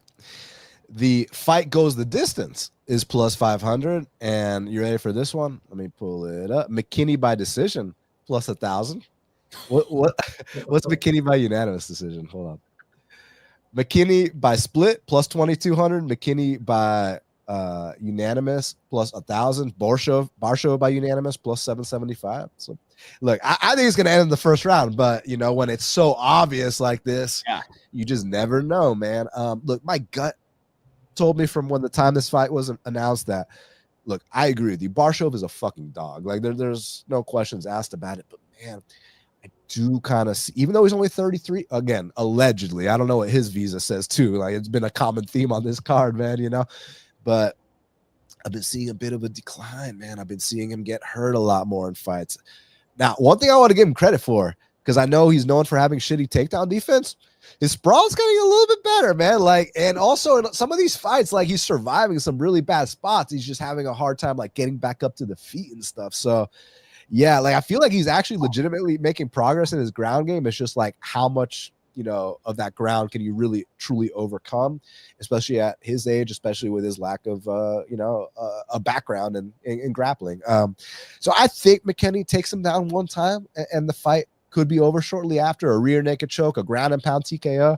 But if this fight goes past round one, all bets are off the table. And again, like we also mentioned, Slava getting a first round finish is also not off the table. So yeah, I'm gonna pick Terrance as a pure pick, but I think it's in my best interest to probably pass. So all right, Dan. If finish, no action. So money line decision only. How do you think this fight is lined? Who would be sorry, the favorite? Ask me that question again. Sorry. If we're only all right, money line decision only, meaning if there's a finish, it's a push no matter what. It's only graded if it goes to a decision. Who would you favor? If it goes to a decision. Yeah, for sure it's a decision, let's say. It's gotta be like Borshchev -3. I mean, the thing about it is on paper, Borshchev is favored after round one for sure. But that scenario we brought up, where like, is this going to be the time Terrance can wrestle a dude for 3 rounds? Sorry, I'm not answering your question. I have no fucking clue. What is it?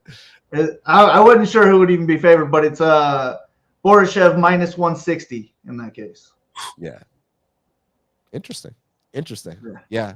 So I think you picked McKinney, Kyle. You picked Borshchev, Hayjive. I picked McKinney, but again, trusting a round one or both guy at chalk. And then people were telling me, well, why don't you just bet McKinney round one? Because I'm gonna feel like a total fucking idiot when he finishes the guy 1 minute into round two, you know, and my tail is tucked between my legs. So yeah, man, I think the more I go, the more I think I should just pass on this fight. But we'll see. We still got a few days till Saturday. Now, next up in the welterweight division, we got a matchup between Nico the Hybrid Price. He's 16-8, taking on Jacoby Smith, who's 10-0. Currently, they got it. Jacoby Smith -2,500. The comeback on Nico Price is +1,200. So Jacoby Smith, 29 years old. Nico Price is 35 years old. And Nico Price is going to have a 4-inch reach advantage at 76 inches of reach. So I got to ask you, Kyle, I got to ask you, Hayjive, y'all laying 5K to win $200 here? I don't think so. But we had a similar instance when we went to Atlanta. We saw our boy Malcolm Wellmaker. Shout out to Malcolm. You know, we all got to y'all got to meet him after the fight and shit, which was fucking awesome. He's the man. And that being said, here's my thing. Yes, I think that Jacoby has the potential to just come out here and even knock him out in the first minute. But a lot of people forget that Jacoby's a D1 wrestler, right?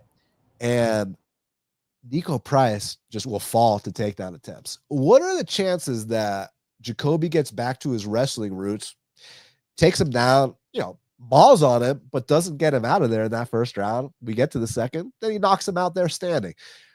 That's one thing I'm kind of, you know, thinking in my head because of how easily Nico Price gives up takedowns. This guy, Jacoby's a smart guy. Like they're going to look for the easiest path to victory. But yeah, so that's one scenario I'm throwing out. And then I got a question for something else that I'll bring up. And I got another point to make that I'll bring up. But first, I want y'all's opinion on that, on Jacoby thinking that, hey, this guy's so easy to take down. Why don't I take the path of least resistance?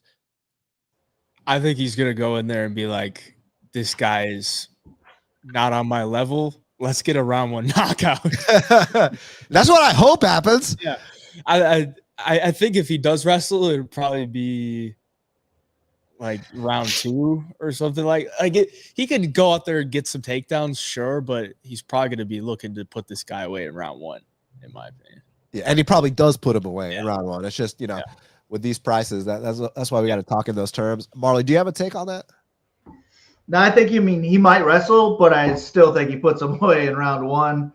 I just don't even know how he loses the fight. It would have to be a weird flash knockout or hammer fist from bottom. Yeah, imagine Okay. a minus 2,500 favorite loses that way. Hey, let me say this. Sorry to cut you off.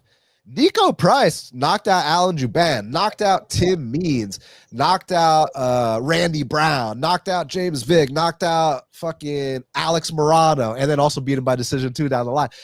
He's got a lot of disgusting knockouts on his record, man. That's true. I mean, and they're only Smith's line is over 96%. So I don't know. It's a little disrespectful if you're asking me. But I do think he's got him beat everywhere because the wrestling, he should be able to completely dominate this fight on the ground if he wants to. The power is insane. I think he knocks him out if it's on the feet. But if we're turning knockouts off and this is a 15-minute striking match, I think Smith beats him there as well. So it's just going to be tough. It would have to be he doesn't show up, comes out like what's his name, Abdul Malik Mansour did in Atlanta or something, and just doesn't throw any volume, and he lost that way. I don't know. I think you gotta take either Smith in round 1, or you gotta hope that he wrestles and maybe an over 1.5 or something. You gotta play a prop on this. There's no way you're throwing minus 2,500 in your parlays, right? No, but listen, I've heard some interesting things about Jacoby Smith. Like, this guy is the definition of a freak athlete. Okay, let me tell you something. I heard this guy doesn't even show up to the gym that often. Now, let me put a little, context on that. I don't mean that he's at home on his couch eating Cheetos, smoking bongs, and all that stuff. What I mean is that, so he's like an interesting cat. If you hear him talk, his philosophy on this shit is different. He feels like, hey, I don't need to go to practice today. I can do stuff at my house. If a guy with not his wrestling credentials and not his athleticism and not his power was talking like that, I'd be like, bro, like, that's a major red flag. But then you take into consideration the Preston Parsons fight, right? He took that on like a week short notice, right? There's like not an ounce of fat on his body. This guy's built like a fucking Goliath. So I'm thinking to myself, either talk is cheap or this guy knows something that we don't know. Because when you hear, because DC is really high on him, DC was like giving him shit about how like, dude, you only went to the gym twice this week. Like what's up with that? And Jacoby's like, I don't need to go to the gym. I can do my run here. I can do my lift here. If I go to sparring, then I'll go to the gym. It's like, okay, Jacoby, if that keeps working for you, bless your heart. I think it will here against Nico Price. But going forward, definitely something to keep an eye on. But, dude, Jacoby Smith is a serious fucking prospect. First of all, y'all saw that I don't know what it's called, but that wrestling movie hit on that guy where he drove his knee into the other guy's knee and took his back like that, bro.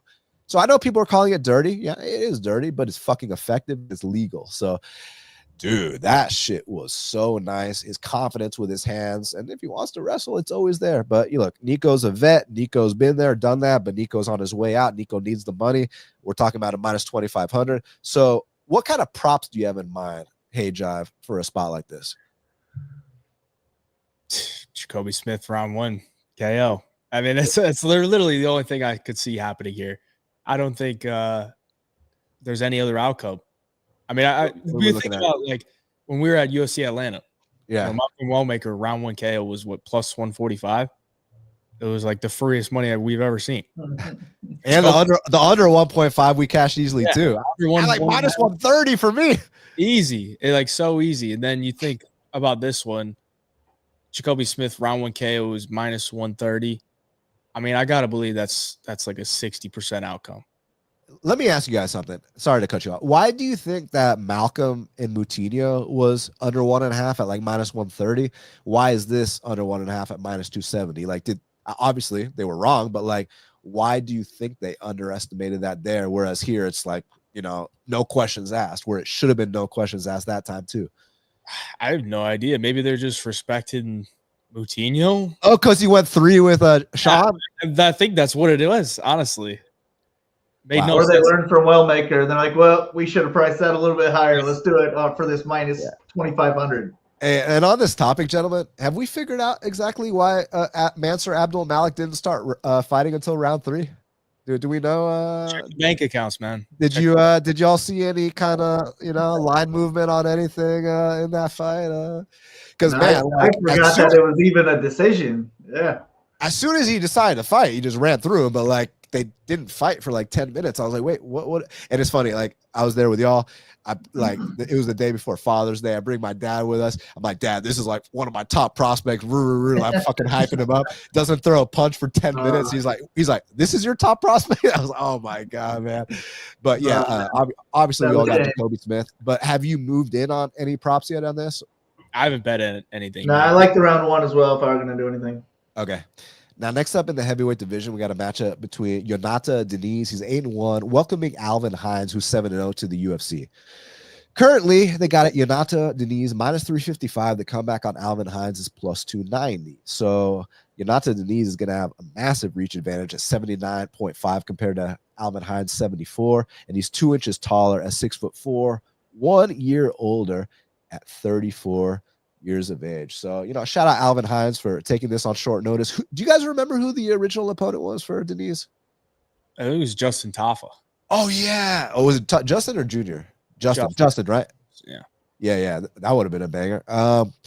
What do y'all kind of think about this Hines guy? Because hey, shout out to my boy John Stargarian. He made a really funny comment. He said, this guy Hines is like a civilian. And then you see like some of his stand-up footage, and I'm like, oh, I see exactly what he's saying. So I think on the feet, Yonata is going to light him up. But y'all know what the big hole in Yonata's game is, and y'all know what Hines is probably going to try to do here. So are there chances we see Yonata on his back, or is this like, bro, you stuffed most of Carl Williams' takedowns? You teed off on a much better wrestler. Like, but then again, Carl Williams didn't like shoot until round 3, so it's like it's kind of crazy, man. What do y'all kind of think here? Look, obviously, I think I'm guessing we're all taking Yonata, but do you think Alvin Hines can have some sneaky wrestling upside at Hayjive? Yeah, but it's pretty low likely possibility in my opinion, just because I don't think he's athletic enough to get into the hips of Deniz, and I watch him strike, and it's not really like he has the striking to really set up the takedown. So he's kind of your like average regional heavyweight that's just a little good enough to make it to a UFC, because he's tough and he's a big dude. So he's got a couple wins by sub too. I mean, it's not like he has no skills once he gets to the ground, but we're talking heavyweight grappling on the regional scene, So I think Deniz gets him out of there in round 1 or 2. Deniz is just going to be way faster, more tools in his arsenal, and he's going to be able to keep the range, in my opinion, and stuff any shots that come from distance from Alvin Hines. So Deniz it is for me, round 1 or 2 KO, most likely round 1. Marley? Yeah, Deniz is just going to have such a big advantage in the striking department over this guy. And the way I look at Hines is he's just your typical barroom brawler. Like, he's going to come at you and try to knock you out with 2 or 3 shots. And if it doesn't work, he's going to shoot for a takedown. And if he can get that takedown, I do think he can control the rest of that round. And then he loses in the second round. Deniz plus 430 or so in round 2. I kind of like that a little bit. But I just don't think Hines is any good. I don't think he's a good enough wrestler to win minutes over the course of 3 rounds. I think it would be he has one success with 1 takedown, and I don't think he's good enough to finish the fight with ground and pound. So the way I see it is he loses by knockout. It's just what round. My prediction is round 2, just because that price is a lot better. Now, correct me if I'm wrong. Wasn't Deniz, not for this card, but in the past, wasn't he like matched up with Derek Lewis and it just never happened? Do y'all know if that's true or why it didn't get matched up? Or I don't know. I don't remember that. Yeah, I think that might have been the case. Let's double check that before I'm talking some kind of shit here. But all right, so Yonata Deniz. Let's see. Looks like Derek Lewis pulled out with an illness. You say you just saw that on it's on Tapology. It says Derek Lewis pulled out with an illness. Okay, yeah. So the UFC to put him in there with someone like Derek Lewis, only a couple fights into his UFC career. I mean, that's a huge step up in competition. But then he got rescheduled a couple weeks later against Tybura. He took his first loss. Yeah. And Tybura is no slouch. Tybura has been there, done that for a very, very, very long time. So yeah, I mean, we all got Deniz here. Shout out to Hines taking this on short notice. Respect, but yeah, Deniz big leg kicks, big hooks, stuff some takedowns, knock this guy out. Now, last but not least, in the middleweight division, we got two newcomers. We got Jackson McVeigh. He's 6-0, taking on Christopher Ewart, who's 7-0. Currently, they got a Christopher Ewart minus 130. The comeback on Jackson McVeigh is plus 110. McVeigh's got a 77-inch reach advantage. I don't know what Christopher Ewart's reach is, but McVeigh is 6'4". Ewart is 6'1". McVeigh is 26, and Ewart is 31. So, battle between two prospects. Ewart was already scheduled to be on Contender Series against, no slouch of an opponent. He's been on the UFC's radar, and I'm actually kind of familiar with him. I was more familiar with him than I was with, his opponent, because with Ewart, he fought a guy from my regional scene named Reese Watkins, who was 5-0 at the time, right? And Watkins ain't my boy or anything. I mean, we're not enemies. I mean, if I see him, I'll be like, "What's up?" But we're not friends or anything. But I used to train with Watkins maybe 6, 7, 8 years ago when he was a kid. And man, he started making a name for himself. He put together a 5-0 record, and it was hey, this fight with Ewart, the winner is going to get that Contender Series call.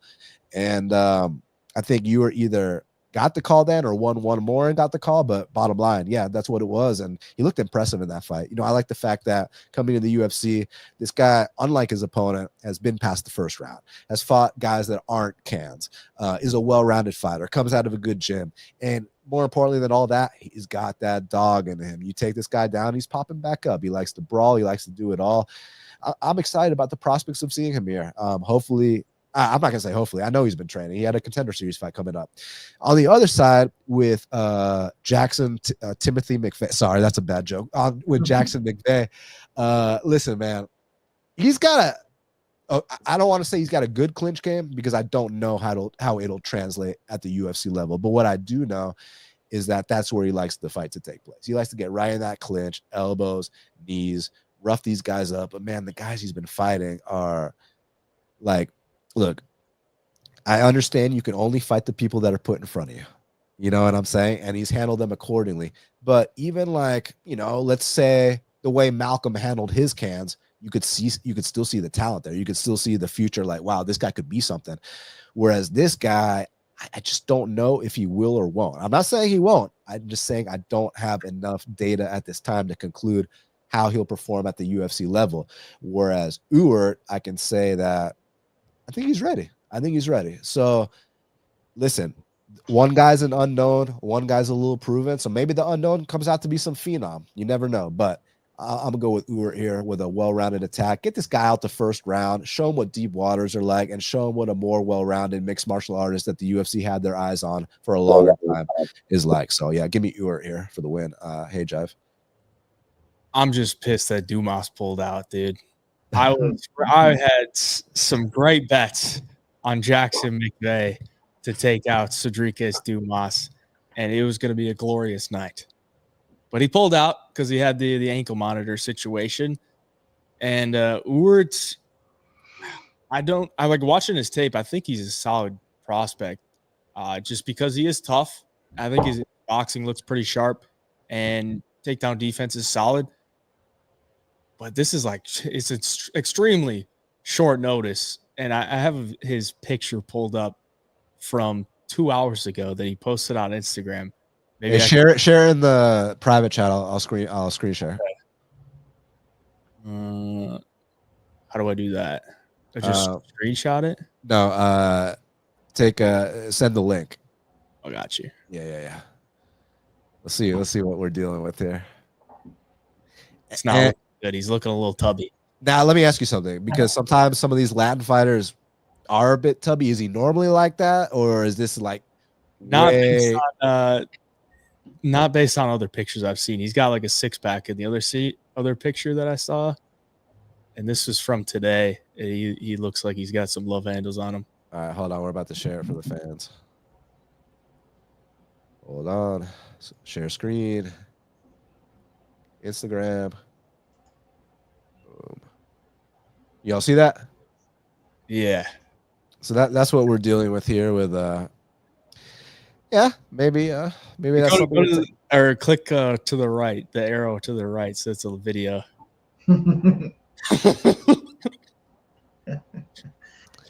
I'm not trying to like shit on him, but you know, you look at his other pictures and man, he looks like he's in great shape normally. And right now he looks like he's out of shape. So it's what, 3 days notice. You got the call on Tuesday to fight it here. It seems like a bit of a big ask, almost like an opportunity of like, all right, well, I don't have to fight on the Contender Series. I could just hop into the UFC and I'm in. Jackson McVeigh, on the other hand, I think he's talented, but as you said, like he's never been out of round one, so we don't know what he looks like after that. And considering he's been fighting these lower level guys, like he's done exactly what he needed to do and get him out of there quickly.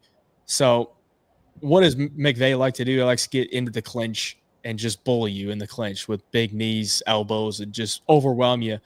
So, I mean, if Ewert can survive that early onslaught, he's definitely alive to take over as the fight goes on. But, you know, maybe Ewert just has some Marab level cardio. We don't even know. So the odds right now has McVeigh as the underdog. I would just take McVeigh as the underdog. I'm going to take him for the pick. I don't know if I'm going to bet it personally. I had him as a minus 105 against Dumas, and I was going to play him inside the distance as well against Dumas. But Dumas is a dumbass. Dumas is a dumbass and couldn't make it to the fight. So unfortunately, those bets are void. And now I'm left with a matchup that I'm not really like super interested in. So I'm just kind of pissed about it. But for a pick, I'm going to go with McVeigh. Yeah, we're going to have to take notes on this one. Marley, what do you think, man?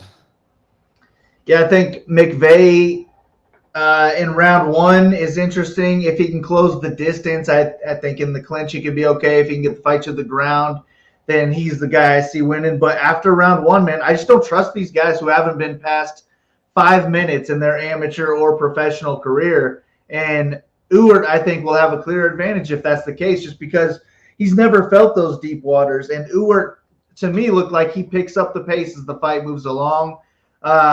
He doesn't really have good kicks, but I like that he does throw a lot of leg kicks. That helps at least. It'll slow down McVeigh even more. And then he looks like he's got the better punches. So if this fight is at range for an extended period of time, I like Ewert to win. Past round one, I like Ewert. So I'm gonna take Ewert in this one. Well, my friends, we did it. We broke down UFC 317, which is going on this weekend in Las Vegas, Nevada International Fight Week. I want to thank the fans so much for taking the time to be here with me right here, right now on Half the Battle, as well as my amazing guest, first-time guest, Hayjive Picks, longtime friend of the show, Big Marley 3. Hayjive, they can follow you at Hayjive Picks on all platforms? All platforms at Hayjive Picks. Nice. Any message for the fans?